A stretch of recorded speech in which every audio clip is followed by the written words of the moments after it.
I generally don't have a problem with other people's belief systems. This belief system is abhorrent. It's disgusting. And I do deal with it, why it's not really what Jehovah's Witnesses should be doing in this video. However, I just wanted to say that I generally don't try and alter people's belief systems. I just kind of talk about the truth. And I found this one interesting. There's a wide variety of belief systems, and I believe that your God, or you serve as a God, is reflected in your belief systems. And Jehovah's Witnesses have a remarkably bad one for decades. And I used to be a Jehovah's Witness, so I'm not trying to cover anybody's belief systems, and it won't do any good. But this is something to think about if you're going to join or you're leaving.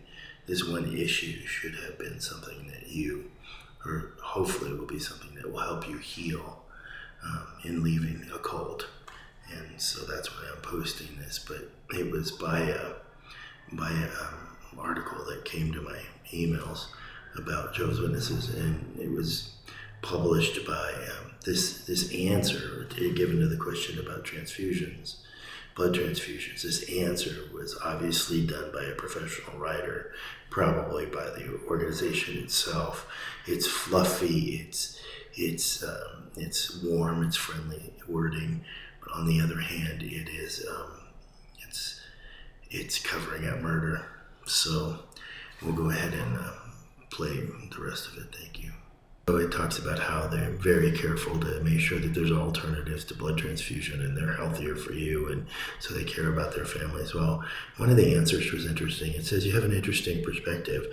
However, for decades, there have been no alternatives, which led 1,000 children to die a year, and their parents suffer from the guilt, and their congregations suffer from the guilt that their parents felt or shamed them. That happens to you. They shamed him for not making that decision. It reminds me of the Bible's case of Molech, the goat god that would roll its children down into the fire, that would sacrifice their children, and they could hear the screams. It was condemned by God. Yahweh, Jehovah, said that it was never in his heart to have such a deplorable thing. So on the other hand of your comment, no real God would want children to die for a misunderstanding of the scriptural context.